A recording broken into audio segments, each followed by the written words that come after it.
How are you guys wherever you are? On Sundays, I normally attend church. And today, I'm attending First Baptist Church.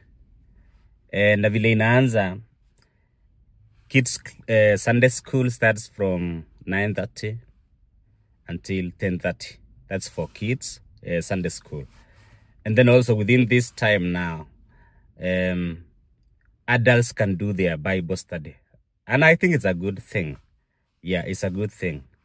And then the main service will start from 10:30 until somewhere around noon. So it's a good thing. Why am I saying this? I wanted to draw your attention to the Christian life here in the US. First of all, if you are a Christian, to find the right church here in the US is a big problem. Yes, you will move from one church to another, and it's okay. It's okay. And I think I like some aspects of it because you will not be attached to a denomination like the way we do back at home in Kenya, for example, where you are attached to one denomination, and sometimes they may even have erroneous doctrines. Yeah, here that's not the case. Sometimes you even attend church online. That's the US for you. Now, I think I've moved. Okay, I've attended almost 5 churches, trying to find the right one for me and my kids. Yeah, it's really a problem here in the US to find the right church. I remember there is one I attended. It was good, but they seem to esteem secret societies. Yeah, Freemason thing. Yeah, I remember that when they were doing announcement, somebody said, okay, next week we'll be having a fundraising at our nearby Masonic lodge. And he said that, okay, we are giving out tickets. And he asked somebody there, who was there he was inquiring if there is still more tickets to be given out. And interestingly, the other guy said, okay, all the tickets have been sold. Tikiti zimeweza kuuzwa. And do you know where they are going next? Walikuwa wanasema wanaenda fundraising kwa Masonic Lodge. Na nikisema Masonic Lodge is a Freemason temple. So here in the US, there is a narrow line between church and the Freemasons. And you will find somebody attending church and at the same time attending a Freemason temple. That's common here in the US. Yani nimekuja kudiscover that. I know back in Kenya, for example, whenever people hear somebody is in Freemason, people are so afraid. But here in the US, that's not the case. That's not the case. And there is a second, kulikuwa na wakati mwingine, there was a time during I think it was Veterans Day or Memorial Day, whereby I was one of the volunteers. When wanaweka flags kwa the graves or the tombs. Right, tombs ama graves? Tombs of those who've served our country, those who've dedicated their lives to this country, the veterans. So we were to put flags. And in doing so, nilikuwa na walk around. I was walking around the cemetery and I could see clearly that so many people, those who've died, were the members of Freemasons. And how would you know that? Kwa nini tombstone, hiyo kamawe tu hapo, you will always find the name of the person and then also the symbolic Masonic symbolism there, like the pentagram, like the compass. And then also for the wife, you will see, because they are parted within the same spot, you will see the star, the morning star something. You know, what's so interesting with those who are in Freemasonry is that if somebody is so dedicated, especially until you reach 33 degrees something, your wife is likely to join a female version of it. It's called morning. I think it's called morning, Eastern morning star something. You can Google that. Nimeweza kupoteza nini. Yeah, you can Google that. Morning star, whatever. For female. So, niliweza kuangalia. I realized that so many people, even those who've died, they do embrace Freemasonry so much. Until even when they die, they want to be identified with that. So, I was doing that, putting flags on the graves, and so many of them were Freemasons. Yes. It's so common in this country. Yeah, it's so common. Where now I'm attending church today, just before me, adjacent to the church, there is a Freemason hall, a small Freemason hall, and I see people entering there, attending there, like it's a normal thing. Yeah. What's your opinion on that? Yes. Obviously, for my belief, I believe that you cannot be serving two masters.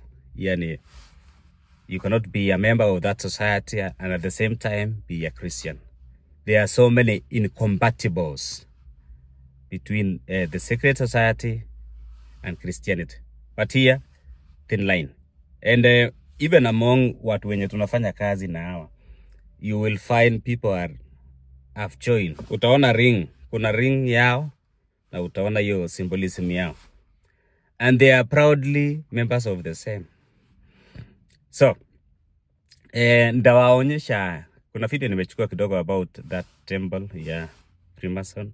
Ndawaonyesha ili muweze kuangalia. That's about Christianity here in the US. It's so funny. It's so amazing because who attend Freemason, at the same time you are attending church. So, wadau, munaonaje hii maisha ya Marekani? And maybe for historical records, wacha niseme hivi. Even this country, the founders of this great nation, even the first president, na wenye walifuatilia, they were all members of the Freemasons. Yes, hata huyu kuna moja napendaka historia yake sana, Franklin Delano Roosevelt. Yeah, he was also a member of the secret, that's a great society. So it's a common thing in this nation. It's common, and that's why I know today ilikuwa church, but I just wanted to prick your attention na uweze kuthink. Think deep. Think deep, yani. And it's so interesting. With these societies, they do participate in charity, causes. But that's a way of woodworking people. Yeah, it's a way of woodworking people. Yeah. So, hiyo ni mambo ya kanisa. Wacha niwaonyeshe sasa church. Let me show you the building of the church. It's so big and it's so well built. It's amazing, yeah. It's warm inside, yeah. Hapa bila sijui kuishi ama kuattend church ingekuwaje. Juu sahi it's now winter and it's cold. Lakini ukiingia ndani iko warm. The temperature is regulated. Yeah, it's regulated. Now, kuja sasa kwa the aspect of Christianity. If you are a new immigrant here in the US, maintain your faith.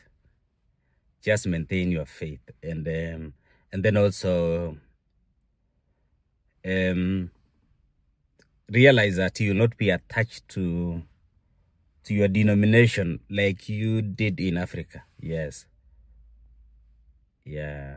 What I'm happy about my religious stand is that I'm not attached to any denomination. Hata nikiwa Kenya, I was at one time attached to a denomination. Yeah, I was an Adventist at some point, but later on I came out. And that's the point. I was not even attached to any denomination. I could attend church, but serving God, not being distracted by the divisions within the churches. In every church, even even the Adventism or whatever. Okay, for record, I'm not saying anything against the Adventist church. I was just there.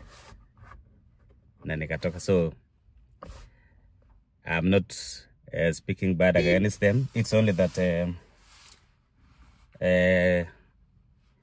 I was saying that be closely be attached with God, not denomination.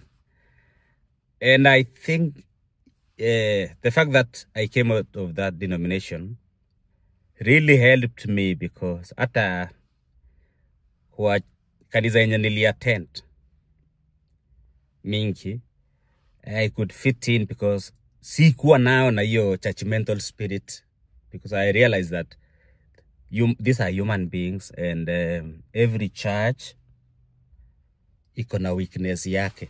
Every church has its own weakness, so that's the case.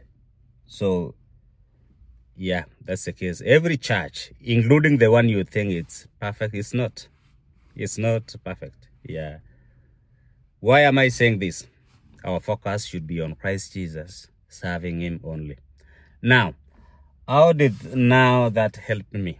When I immigrated to the US, I could fit into this place. Hata kuattend church, I could attend, but I was picky. Kuna vitu, kulikuwa na bare minimums I could not tolerate. If I'm choosing the churches, even now. Yes, if there is a church supporting some nonsense about gender nonsense, you know that, alphabet nonsense, I don't go there. Yes, I don't attend that church. Yeah, and then, yeah. But for denomination, no, don't be closely attached to that. Serve God. Yeah. And that's why here, when you come to the US, I know you're coming to the US as a prospective immigrant. Jua uta move from one church to another. And it's okay, it's common. After all, we are serving the living God. We one God. Yeah. We are serving one God, and yeah, that's it. And don't be shocked when you find instances kama hizi nimesema, watu attend the society, secret society hiyo, at the same time wanakuja church. It's so common. I think inafaa ukue kama, you should be like Daniel, Shadrach, Meshach, and Abednego in the book of Daniel, whereby even though they were in a foreign land, they were consistent in their worship of God. They were consistent in their worship of God. They worshipped God in truth and in spirit. And there is a verse I like in the Bible. Inasema kwamba, during the last days, people will not be rushing to, at that time, people were going to where? Jerusalem to worship. The Jews used to think that the only place where humanity can get connected to God is Mount Zion or Jerusalem. But Christ Jesus said what? It will reach a time where true worshippers of Yahweh, of God, will worship God in truth and in spirit anywhere. I think he was telling the Samaritan woman, yes, it will reach a time where people will worship God in truth and in spirit. Not in terms of denominations, no. And one thing about this, if you are a true believer, you will feel some things. You will feel, okay, there are some things written in the Bible. Yeah, And there are also things which are not written, but you will feel that this is wrong. You'll have a discerning spirit.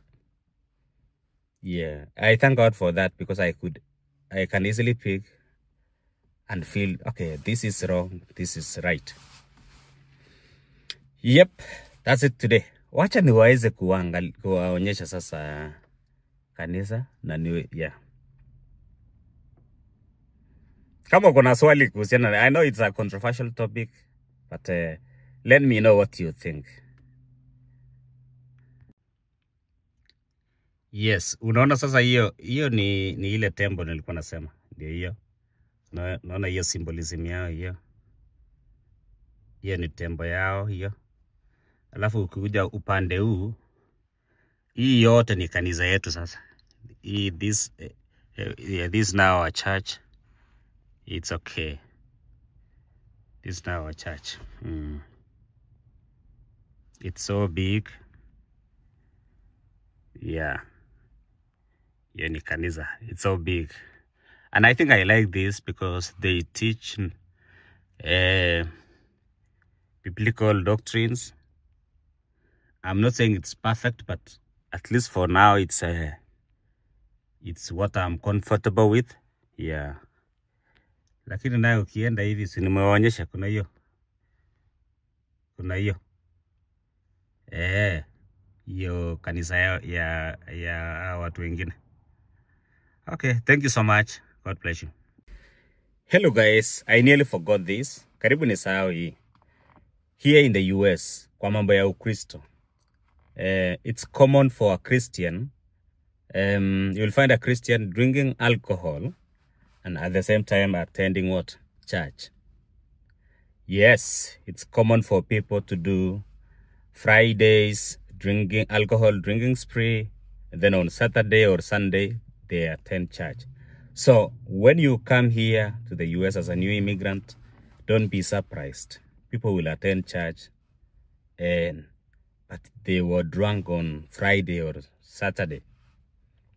Yeah, it's not as if I have anything against those who drink, but personally I don't drink alcohol, and I don't encourage poor people.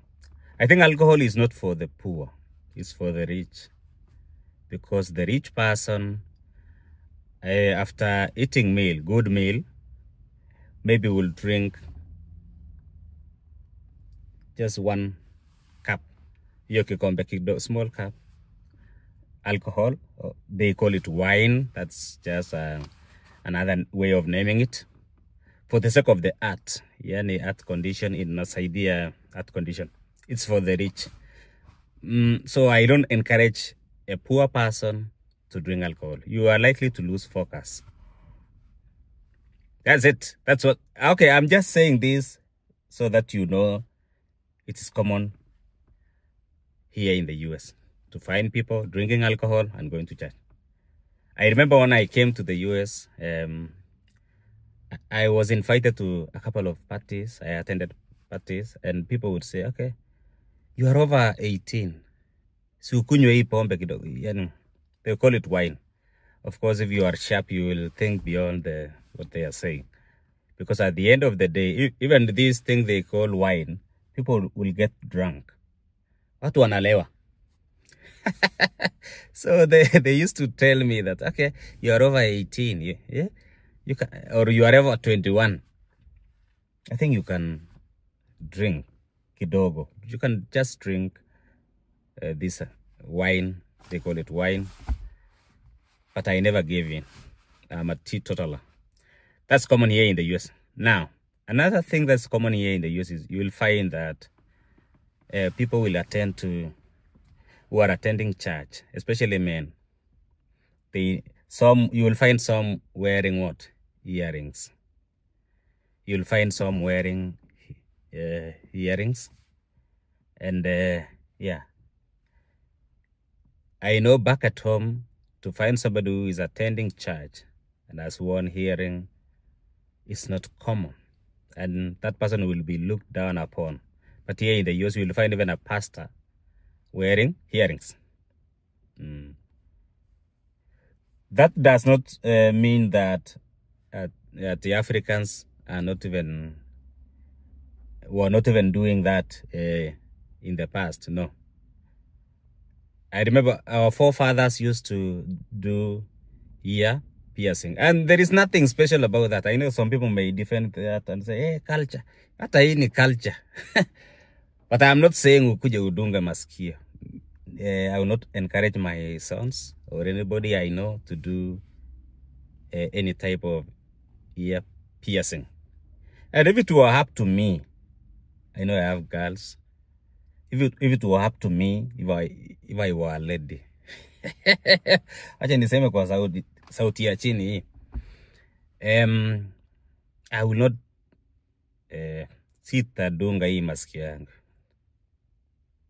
I know that could be controversial, but that's me. But all the same, I'm not charging you. Okay, hata kama sita charge na hawa men, kuna men wanaweka hizi earrings. I think kwa men, okay, for ladies, okay, imekaa kama iko acceptable because we have those people wenye wanaweka earrings in our households. But for men, hey, where? You will find a pastor here who has done hearings. Yeah, and I preach ukombele. It's common. So, as a new immigrant, when you come here to the US, don't be surprised. Yeah, don't be surprised. Yep. Hata wengine wanadunga mapua. Yep. That's what's common in the American church. Okay, another thing is you will find a lot of divorced people. Sometimes you may find divorced pastors doing someone. I know back in Kenya or Africa, it's not common. Though it's coming up, but it's not common. Having said all this, it doesn't mean that the church in Africa is so perfect, or we were so perfect in Kenya. No, I'm just trying to draw the parallels so that you may know and think and realize that kumbe, at the end of the day, spiritual life is personal. Yes, as long as you read the Bible, you understand it. Spiritual life is personal, because you will be offended to come here to the US, find that ladies who are attending church are wearing pants. Pants here need trousers. Yes, you will find women wearing pants and attend church here in the US. But you know, in Africa, especially the rural churches, you will not find women wearing pants. But it's common here in the US. Yes. Yeah, I heard there is a story of a friend of mine, alikuwa ananiambia. His mother came to the US na aka attend church. I think it was a 7-day church. And huyo mama was so offended. And he was saying, sasa kuvaa trousers si inafunja kanuni ya kanisa. How? Si kanisa ilianzia mbona hawa mama wanavaa trousers na wanaenda kuimba huko mbele? That mama was so offended. Yeah. So that mama, huyo mdorikazi, back at home in Africa, she used to think that, okay, vile kanisa hapa iko so strong than even back in Africa. But that's not the case. Yeah, but it doesn't mean that those who are wearing pants are sinners. No. It's just a perception and your interpretation. So don't be so judgmental. I know today I'm talking controversial stuffs, but forgive me. I'm just trying to show you what is happening here. And I'm also preparing you that it's okay to attend church here in the US. Usikuje kupotelea mambo ya job, uwezi attend church. And by the way, here you can attend church online. And siri moja, ukitaka a job here in the US which does not affect your religious worship, you can join military, you can join federal jobs, That way you will be having time to attend church. That's how I normally attend church. Siwezi miss church because of work. No, because I don't work over the weekend. So that's it, guys. God bless you.